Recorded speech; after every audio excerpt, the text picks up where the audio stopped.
Hello everyone, we are live from Chicago. Today is Thursday, December 12th. I'm Charles Brown, Portfolio Manager with CB3 Financial. We're so glad you're here with us for our final show of 2024. What a fantastic year it's been, and I can't wait to tell you about it. I'm sure you know if you're looking at your statements. We're going to do a 2024 review. We're going to look ahead to 2025. We do this every December, and we're glad that you're part of the show tonight. So if you guys are new to the program, please subscribe to us on YouTube. That way you can get the updates when we go live. Sometimes I'll post a video that's not live, but you can still get a notice of that when it goes live. All right. And then subscribe to us on X and Facebook and LinkedIn. We have a pretty big audience there. And also we have our podcast. But this is the show tonight. All right. The preview review. Again, we do this every December, and I've got a really good show tonight because, let's face it, the market has really helped us. If you want to catch up with me intra-month, so every week I do a live podcast. I say live, but it's not actually in real time, but I record what's going on in the markets. I'll give you a benchmark reference point and say, here's what I saw today, Sunday, here's what I saw on Tuesday, etc. You can see us on Spotify, you can see us on Amazon, pretty much wherever you get your podcasts, okay? The next show, Thursday, January 9th, will be live on stage in downtown Chicago. I'll have more on that at the end of the show. If you are in the area, I really hope that you'll come and be part of the studio audience. And if you want to fly in, that would be wonderful too, especially you folks from New York. Hey, Andre, how are you? I think my chat box is working again. It wasn't working in the beginning of the show, but it seems like it's working now. So what do we have for this review? There have been many notable highlights and trends characterized in the stock market this year. S&P 500 obviously reaching new highs in 2024. S&P 500 exceeding 6,000 points. The NASDAQ crossed 20,000 for the first time in history. So their performance exceeded many Wall Street analyst predictions, trading about 23% higher than the average forecast. Just to give you an idea, so the average year sees about 18 all-time highs in the S&P 500. This year, we've had 56, which is the fifth highest year for all time since 1929. Only 1964, 1995, 2017, and 2021 had more record highs. All right. The S&P's gained 30% this year. That level of return has only been exceeded 17 times in 74 years. That's the kind of year that we had. And we'll actually talk performance in just a little bit. But I wanted to go back to a year ago. This is a slide that I had in the December show from 2023. And we were excited about Dow 37,000 as opposed to Dow 44,000, which is where we are right now. When I get to January, I'm going to make a case for Dow 60,000. You guys do not want to miss that show, whether you're live with us in Chicago or, of course, we'll be transmitting on YouTube as well. So S&P 500, again, outperformed all expectations. Analysts contribute this to strong corporate earnings, investor enthusiasm, stock buybacks, but honestly, a lot of this is the enthusiasm of the election, and I can say that because the market is up 8.5% since the November 5th election. So the next day, it's just been stronger. It's not up every single day, but overall, you're seeing the same kind of strength that we saw in 2016. And there's reasons for that. We'll cover all of that tonight. The NASDAQ has risen by almost 30%. Not quite as strong as the S&P, but it's, of course, more volatile.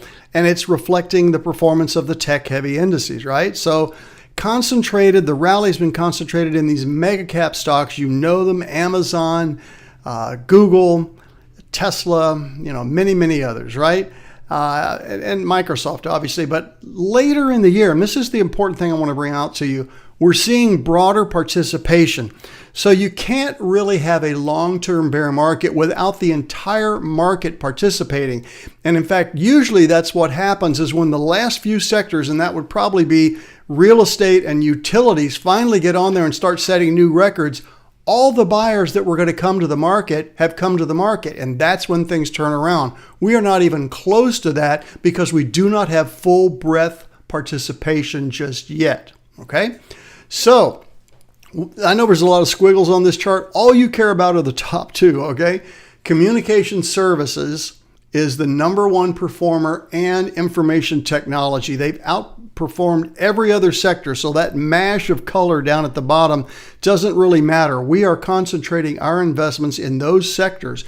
We don't just invest in all sectors hoping one of them is going to do well. We go where the action is as far as the performance, okay? So early in the year, as I said earlier, driven by large cap technology, but later on, it's spread out even to include the defensive sectors like utilities and real estate. But as I just said, it's not fully participating in those staple sectors yet. I think that's going to happen in 25 and 26. I still believe that we have legs to take this through to 32 or 33. 2020, let's try this again.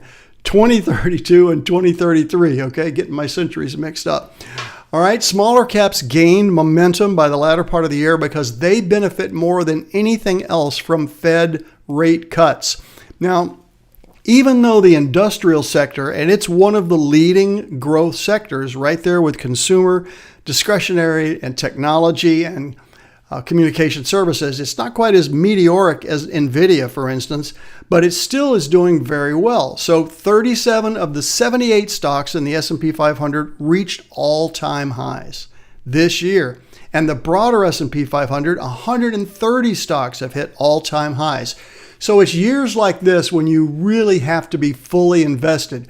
We had only one period this year where we were not 100% invested in all of our programs. Sometimes CG would stand aside, but GI for the most part was 100% invested most of the year. Maybe just a few years I took some stops and then waited for things to turn around.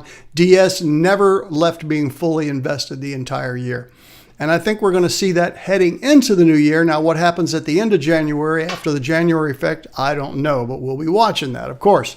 And it wasn't just the stock market. So the U.S. economy itself, separate from the stock market, demonstrated astounding resilience despite slowing growth rates. We'll see those charts in just a little bit. Inflation eased, which helps a lot. Labor conditions remain stable, not really great, but stable. And the Fed shifted from its aggressive rate hikes, supporting market optimism, right? I don't know what Jay Powell has in mind for December. I suspect it's another 25 basis point cut. And then I'm not expecting to see anything in 2025 until April. That's where we are right now on this. We'll get to the Fed section just in a little bit. All right, consumer confidence reached a 37-year high. That always helps because when the consumer is confident, they're spending money. The companies that make the widgets that they're buying are making more money, and therefore the shareholders make more money. You guys know this chart. It's my 100-year chart showing the 3 secular bear markets, the 3 secular bull markets. Things move slowly in the secular bull and secular bear space. 100 years with just 6 different ranges here. And we are, as you can see, the blue arrow on the upper right-hand side. The little line there is an individual year, and it's just been an up year. And it will keep going until there's something to turn it around. All right, I think we're in a great position right now. And here is a really important reason why. I'm going to hold this up and show it to you. You guys see what this is? It's a US dollar, okay? Now, I still have clients, and this week I had 2 of them, not just this year, but just this week saying, what's going to happen when the dollar gets replaced by the BRIC currency, the Brazil, Russia, India, China currency? It's not going to happen. It's not going to happen anytime soon, especially with President Trump in office, because he will tariff those people to death if they try that. Look at the performance of the US dollar. And of course, it's on the other side of all these trades. Everything you see here is negative. So the developed countries on the right-hand side, the UK, which is obviously the British pound, India, Chinese yuan, Indonesia, Swiss franc, euro, Canadian dollar, and then the emerging currencies on the right-hand side, they're all in negative territory. Who's in positive territory? That currency right there, okay? I want to drill it in here. We're going to be fine, folks. The dollar is going to be strong, and people will come to this country to invest. This will be the last time that I show third quarter earnings. We only have 6 stocks left to report. Technology, communication services, and healthcare are the stars of the third quarter. Insufficient data so far to see what 4Q sectors will be. But if this keeps going like this, we are in great shape heading well into the first quarter of 2025. Why do we cover U.S. policy? I don't like politics any more than you guys do, but politics leads to policy, and policy affects us, and policy affects our personal lives and our portfolios. That's why I cover it. I have to cover it. Now, all this said, what is the true color of inflation? There's really no way to get around this. This is from the University of Michigan and Bloomberg. During 2021, the expectations for inflation for the Republicans was much higher than it was for the Democrats. And that's because Joe Biden was in office. Now that Trump has been elected, look at the crisscross over there. Now, Democrats expect inflation to rise, and Republicans think it's going to go down to 1.5%. Neither of those cases is going to be what really happens, all right? But that shows you how strong the divide is in America, the red-blue divide. And to show you further there, yes, politics matter. Look at the Democrats and the Republicans in 2017. So the Democrats are in blue, and they're very negative and don't think that things are going to go very well until Biden gets elected, and then they get all optimistic. And then Trump gets elected, and then the optimism switches back to the Republicans. I can't make this stuff up, guys. It's just crazy. But this is good data from the University of Michigan, who has a lot of consumer sentiment data that you can get, and we show it on this program all the time. So Trump's election has sparked significant movements in the market. You guys have seen that. I already said we've been up 8% this year so far. Initial market reaction has been positive. U.S. indices very strong. Why? Because people believe, traders believe, I don't know about people, but traders believe that Trump is proposing lowering the corporate tax rate from 21 to 15%, which will boost S&P 500 earnings by 4%. And we care about that because if S&P companies are not spending that money on taxes, it should flow right through to the investors, right? And that's what you want if you're an investor. I can't make a comment on whether you think that's socially right or not, but if you're an investor, you want a better return. And if your company in which you're invested is paying less in taxes, all things being equal, more money stays in the coffers and they make more money. Deregulation. This happened in 2017, I should say, when he took office, particularly in the financial sector. And based on the cabinet appointees, you're going to see a lot of reduced regulations in the financial sector and in the energy sector. I'll get to this a little bit later on, but I just want to say right now, we're going to see an increase in GDP solely based on what happens in energy. I believe within 2 to 3 years, before the end of Trump's term, we will see the U.S. have a greater per dollar export than OPEC. And part of that is because we're not buying anything from OPEC. And part of that is because we are now supplying people that OPEC is no longer supplying because we're offering better prices, more competitive. So all of that goes to the bottom line for us on GDP. Deregulation helps. It's amazing to me on the left-hand side. Look at how much blue there was in 1992. And now look how much blue there is in 2024. The demographic of America is definitely changing. But again, Trump being elected definitely helps small cap stocks. Why? Because lower taxes, increased domestic production focus. Financial sector, less regulation. I just mentioned that. Technology. Some tech firms will see gains. Some hardware companies may face challenges due to potential tariffs. The tariff situation is very, very complicated. I'm going to cover that more in January, but for right now, I'm just giving you the overview of what happened in 2024 and the political situation that's going to flow into the early part of 2025. Remember, they always talk about the first 100 days of a presidential campaign or administration.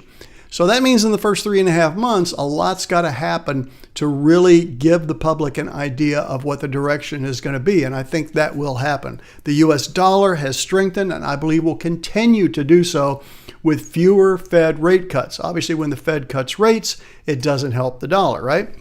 International markets, U.S. stocks will likely outperform international stocks. We're going to see some graphs on this in just a little bit if Trump's economic policies favor domestic companies. And obviously, he's not saying make the world great again. He's saying make America great again. He's not going to be concerned about our allies, even in Europe and even Australia, Eurasia. He'll partner with them, But his ultimate concern is not a world global economy. It is the U.S. first. That's what he had in 2017, and that's what he's back to now 4 years later. Doesn't matter if you like it or not. I'm just telling you that that's everything I'm seeing that's going to happen. All right, so I think the Europe and UK markets will face challenges because of a weakening euro, a weakening pound, and again, everything I've said so far about the long-term impact of the markets depending on what Trump does to implement his policies he's talked about. So other sentiment surveys, including University of Michigan, which we talked about, basically are saying small business owners expecting the economy to improve soared 41 points. That's a big jump for University of Michigan sentiment, all right? Proportion saying now it's a good time to expand their business. This is the number of business owners surveyed, and it's the largest number saying they're going to expand their business seen in 3.5 years. Well, what happened 3.5 years ago? I think we all know that, right? So more businesses expect higher sales growth, and the ranks of those saying inflation was their top issue declined.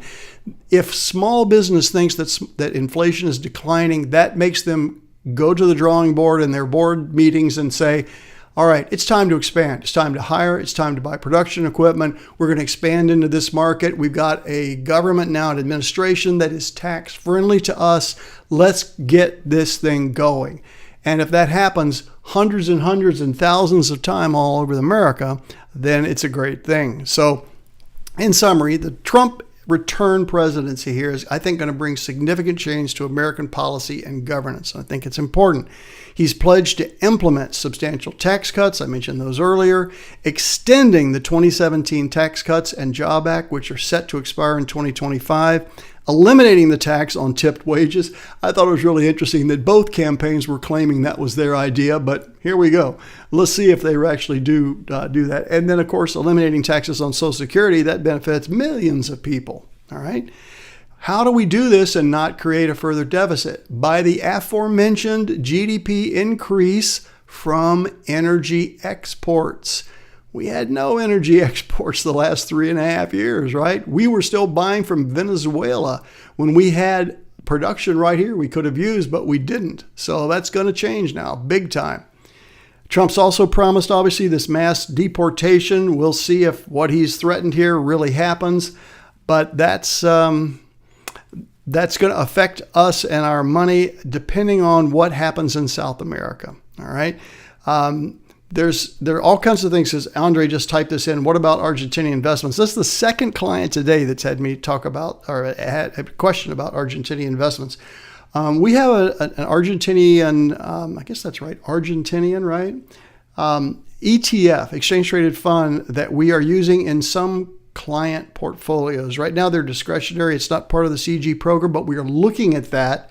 It's based on the local currency, and so we're not sure we want to introduce that into CG this month, but we may do it next month. So, yeah, I think that there's a lot of room for growth in Argentina, Andre. Thanks for mentioning that.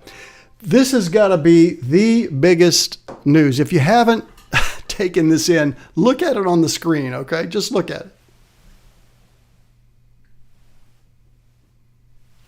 Okay.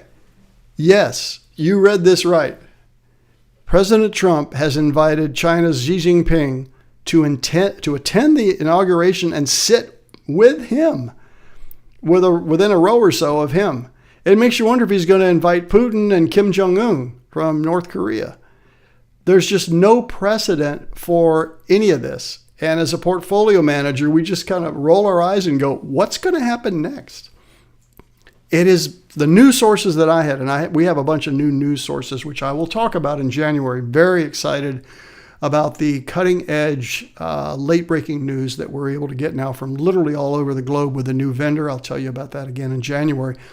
But we think that this is going to particularly work well for us, all right, us as investors, because Trump is saying, you know what, come to my inauguration. We're making this available to everybody. We are going to make America great again, and we want you to partner with us.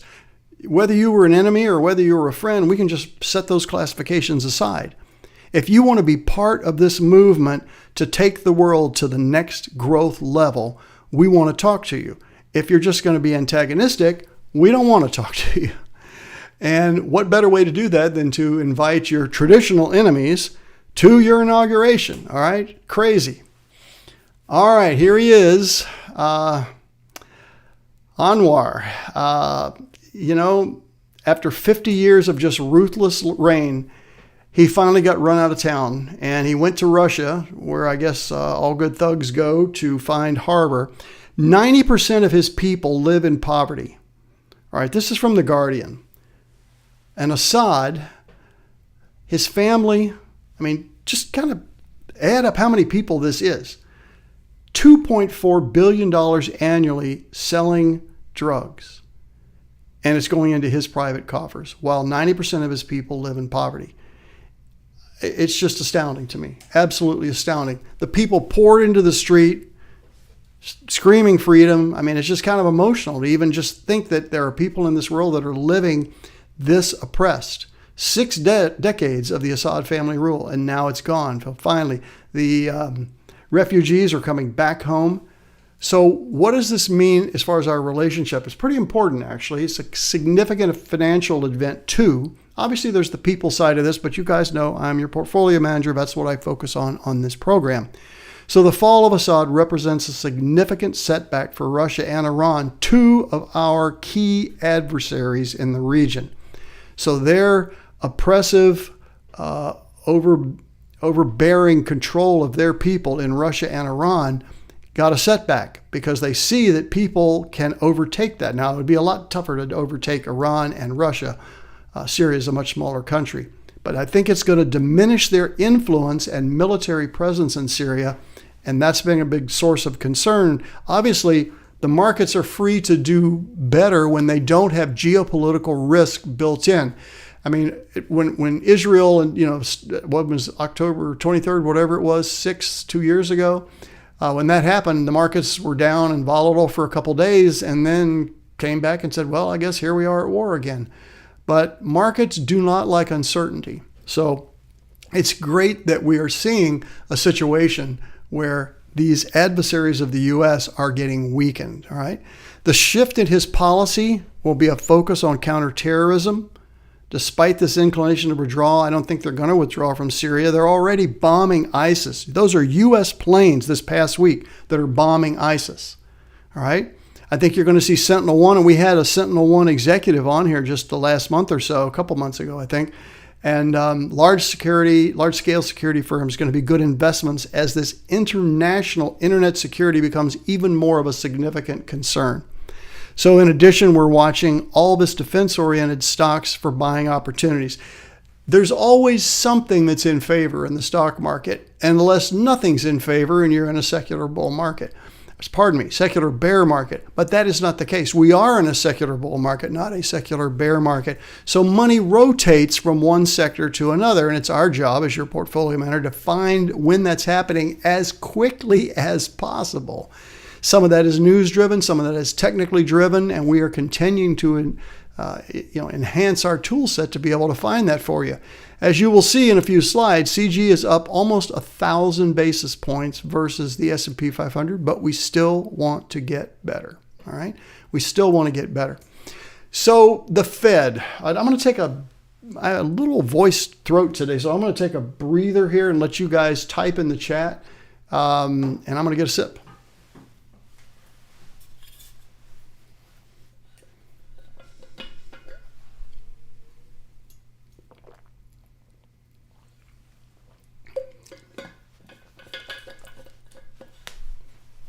I guess I should mute my mic so you don't hear my thermos. All right, guys. Andre, China here. Wouldn't that be something? It's totally, absolutely unprecedented. I think it would be astounding. Could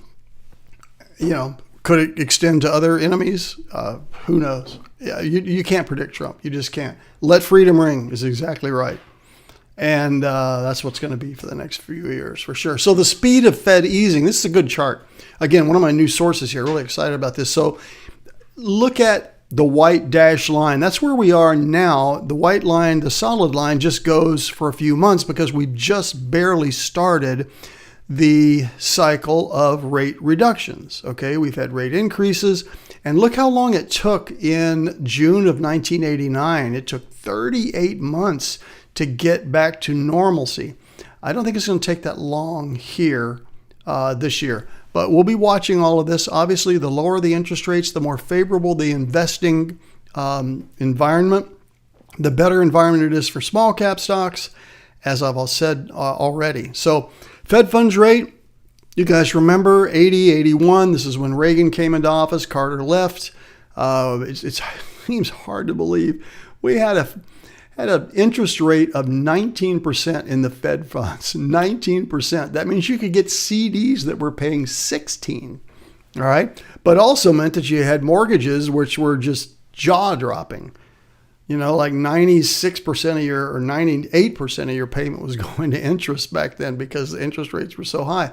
And then it flattened out during the Bernanke years from 9 through 15, had that spike up to 20 and then dropped during COVID, and now it's back up, but it's already turning back down. So you can see the high of 2006, 7, 8, it's coming back down, and that's what we want to see. We don't like high interest rates. Nobody likes that, but at the same time, we don't like rampant inflation. So this is where it gets tough for our allies in Europe because, again, the dollar is so strong.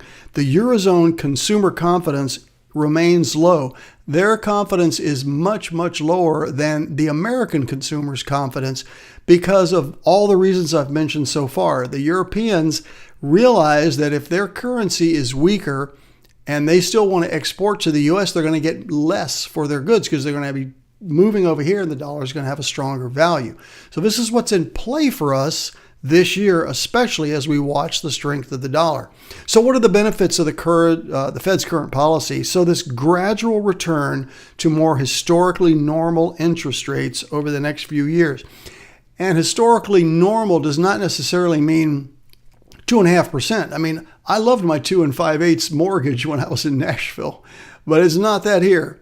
And I don't know that we're going to go back to that 2 5/8 anytime soon, but 3.5, 4, you know, that's certainly way more preferable than what we have now. And of course, Trump is absolutely going to do his best to keep those rates down. He and Jay Powell have already sparred with words. We'll see what happens to them next year. All right, ongoing labor market. Fed is focused on supporting maximum employment. They've turned their attention, their frontline attention, away from inflation simply because they believe it's on a solid, straight path to come down. It may not be as fast as they'd like it, but it's not going to tick back up. That's what they believe. Okay, 2024 performance. Guys, it was a great year. CG, 35.21. At one point, we were at 39%. So you can see the blue line at the top. That's CG. And then the three indices, the S&P 500, the EFA are the European markets. The VT is the Vanguard, 5,000. Look at the max drawdown. And I want to point out here, 11%. On the right-hand column there, max drawdown, 11%. So to get that 35, you had to stomach through an 11 minus, okay? We'll come back to this in just a second. So you guys know this program. This is where I look at the ratio of winners to losers. So still have clients that'll say, you know, why do you have so many losers? Why don't you just hold on them until they become winners? Well, if I knew they were going to become winners, I would hold on to them, but I don't know that. Hey, Nellie from Atlanta. I see you just logged in. Thanks. And the studio business. Hello from actual Chicago. I like that. I like that, Tom. So look at the biggest profit, 11,500, biggest loser, 2,800. The ratio of profit to loss is 2.78. We're going to call that 2.8 to 1, almost 3 to 1. The return on the winners, 39%. All the losses, 60%. The biggest profit, 161%. Biggest loser, 35%. Now, it's important that I stress here, you might say, well, how can you have a 35% loss? I keep hearing on your shows you only risk 1%. Remember, 35% is the loss on that stock, and that would represent no more than 1% of the portfolio. It probably would have been a low dollar stock. So the portfolio risk and the actual stock risk are two different things. I'm not going to cover that in this show, but go back and watch almost any show this year when I went into detail. We'll do more of this, of course, in January. So, all right, GI. I had several well, actually, I want to show you this. Sorry, this is the list of winners and losers. So since our April 2023 stop loss position management system has been in force, the number of winners and losers. You can see again, the winners much, much larger than the losers. We have not had a single 1% loser. We came close one time because we had a gap stop on a bad earnings report. So I think it's like 0.98 or something, but it's not at 1%. All right. And this is based on the benchmark account at 355,700. Again, it's just a benchmark. We have multiple accounts that trade CG for our family office. And so 1%, there it is. Winners, much, much larger than the losers. Growth in income. It's hard to rationalize when people say, well, I only made 18.5% so far. That's not really as good as CG. Well, no, it's not. But look at the drawdown. It's 4.9. Oh, all right, let's call it 5. It's still much less than 11%. So you made 18% and you only risk 5% to the downside. All right, that's the nature of more conservative investing. All right, you don't just have one program. We don't have a single client that just has one program with us. All right, they have multiple programs and they balance it so that this gets into financial planning. I don't want to spend too much time on the show, but if you have an interest in why these programs are different, you'll have to call me.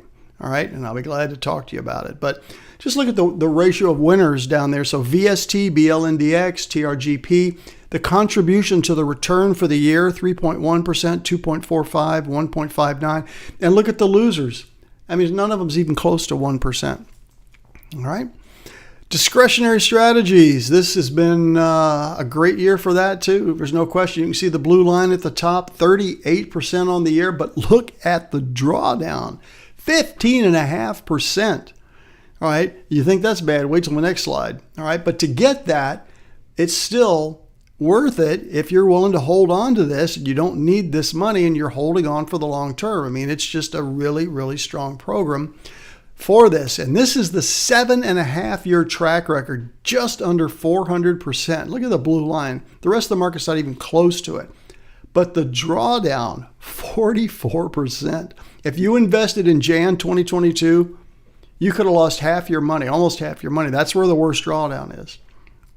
So this is a psychological issue. You have to be prepared, and that's why I have to talk to every single person, client, and have to get a disclaimer from them if they're going to invest in DS.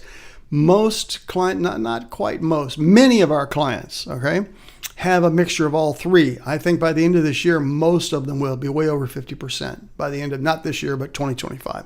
Simply because you put a smaller amount in here and you ride it. And you maybe put this in a Roth and you target it for your kids or something that you're not going to spend in your lifetime, but you want it to just sit there and grow. So that's a financial planning issue. And again, we can talk to you about that. So what do I see going forward?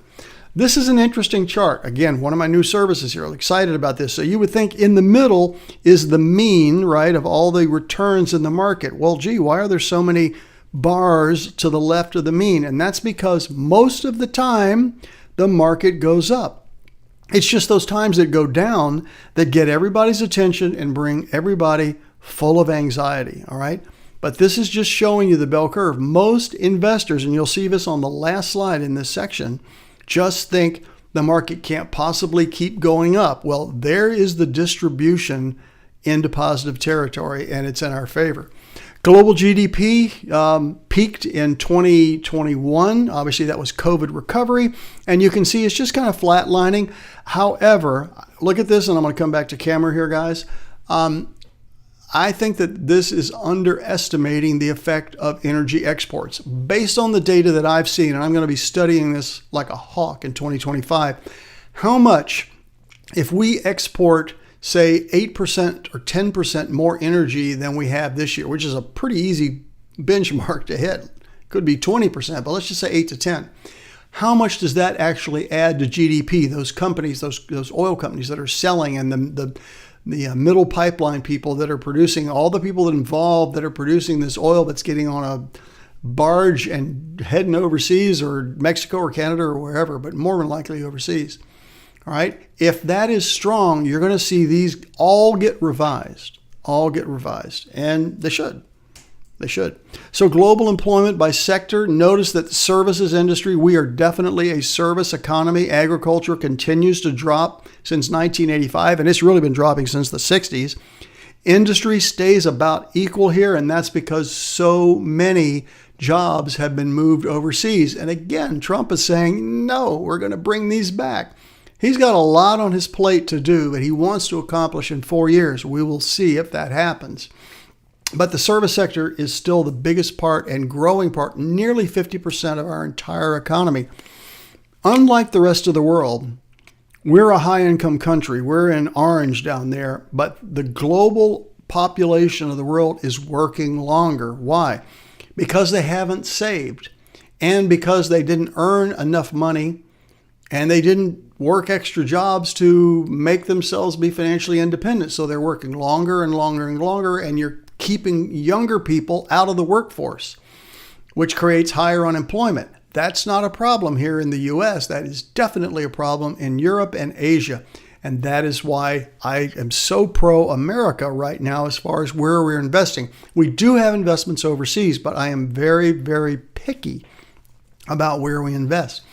So global percent of GDP, including IMF's International Monetary Fund forecast, it's rising for emerging markets and dropping for advanced economies. Now look at this carefully, all right, because this is my point. It sounds like it's contradicting my point, but it's not at all.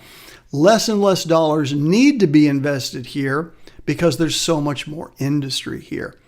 And people are pouring money into these emerging economies because if they don't, they're just going to collapse. So again, we are in a good position in the U.S. with our dollar being the reserve currency. Little area of concern, PE ratio. So this is the price earnings ratio. It's a metric of how expensive a stock is. What's the multiple of earnings people are willing to pay for a stock? And you can see we're the U.S., we're the blue teal line, and we're high. We're high historically, but again, it's high only based on history. If in fact the economy is going to drop inflation, drop interest rates, be more effective in the production of widgets, export more, because if the countries won't accept our exports, then they're going to have a really difficult time exporting to us via the tariffs. I mean, Trump wants to absolutely level the playing field. No more feeling sorry for, again, this is my opinion, folks. I'm just telling you, no more feeling sorry for any other country in the world. If you're going to trade with us, we want equal reciprocity with us trading with you. So these multiples may entirely be fair. We will not know until we're at least a year into this. But I would say we're going to know a lot by this summer. So interest rates finally coming down. I mean, you're seeing conforming 30-year notes under 6.5 now. I know. That's not very good, right? See that September back there? I mean, we were just above 6. If the chart went back further, you'd see all the 2.5 that I was telling you about. But at least it is softening, and that's good for the market. And part of what helps the real estate market is that rents are rising in 82 of the largest 100 metros. So if interest rates are lowering and rents are rising, people are going to say, there's got to be a way I can afford to buy a house. Somehow, interest rates lower, rents going up, we're going to find a way to buy. Now, when people buy, that puts more money into the economy as opposed to renting, which just kind of stays at a static level. At least that's how I see it. All right. So anyway, I think that's a positive. I think consumers in general are far too bearish. Only once in this time frame did they expect stocks to rise over the coming year. So there's the mean probability that U.S. stocks will be higher. There's always negative sentiment. And that's why I do this show. That's why I did my speeches. We're in the 15th, 16th year of doing this now, between the speeches and the YouTube channel.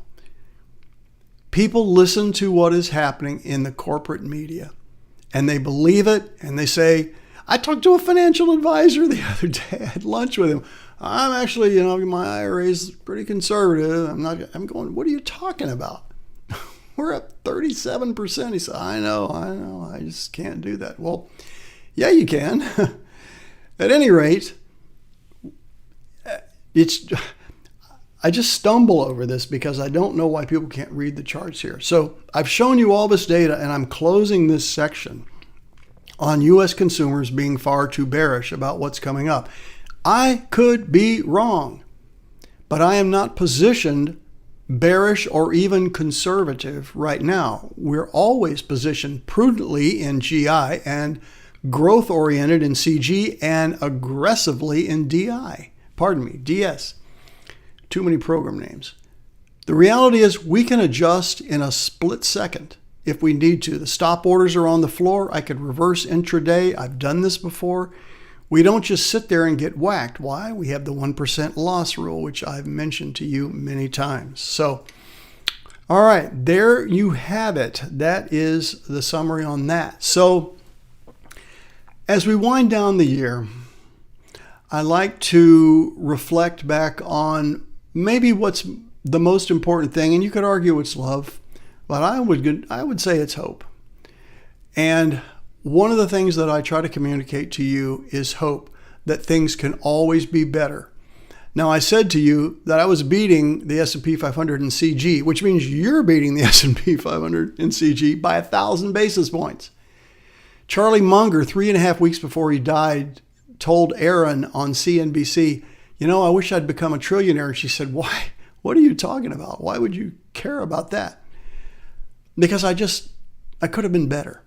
So it's not the money, she said. No, it has nothing to do with the money. It has to do with wanting to be a better investor. So part of what drives me is always being able to give you the best value in your portfolios, the best returns, the best risk-adjusted returns that I can. And I have hope that the country is going to provide the correct environment for companies to flourish. And I hope the rest of the world does too, but I don't have clients in, Yugoslavia, which doesn't exist anymore, Albania, France, Russia. I have, companies right here. I have clients here, and the companies that we trade mostly are U.S., but not all. Not all. So I want to play this story for you. This is a pretty important person in my life. And it's a story about hope. It's a story about failure. We haven't always invested as successfully as we're investing now. Sometimes people are late bloomers. And I want to play this story for you, and I hope it means something to you. Never take for granted the power of hope and persistence.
And there you have it.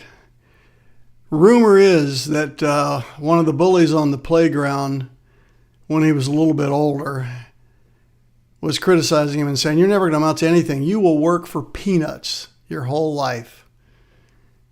That was right. It's just that the bully didn't realize the context. And so here they are. This is the reason for the season, folks. It's the birth of Jesus. A lot of different ways to celebrate Christmas, but that's how we as believers do. And you need to know that's my worldview as your portfolio manager. Yes, I want to grow your portfolios, but I do know the reason for the season, and it's important to me. And I hope that you have a wonderful, wonderful, meaningful Christmas season this year. These are our topics, and didn't get to every one of them tonight because we wanted to cover the reviews. If you're not following us on our podcast, please do. We got a lot of followers on Spotify, on Apple, Amazon.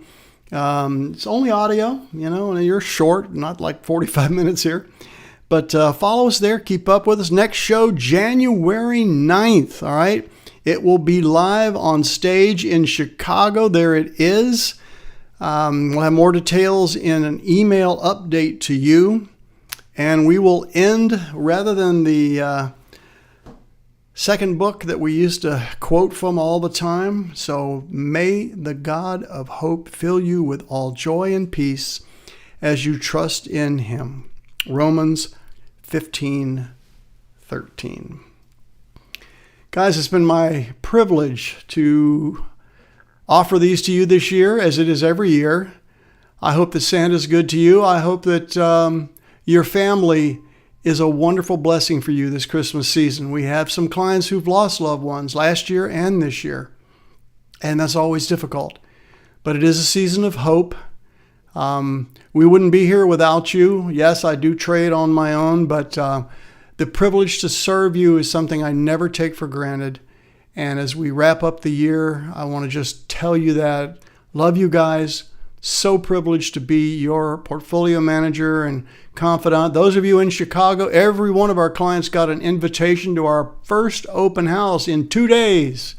It'll be here. If you're flying in from out of state, get your hotel, and there's still room at our place here in Glen Ellen. So, all right, that's it. That's it for the year. Remember that at CB3, let's get that right. Remember, at CB3 Financial Group, we don't just manage your assets, we become one of them.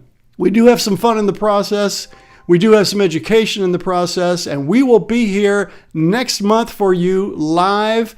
Until then, may it be the very merriest of Christmases, Hanukkah, New Year, and let's make America and our portfolios great again. God bless you guys. See you next year.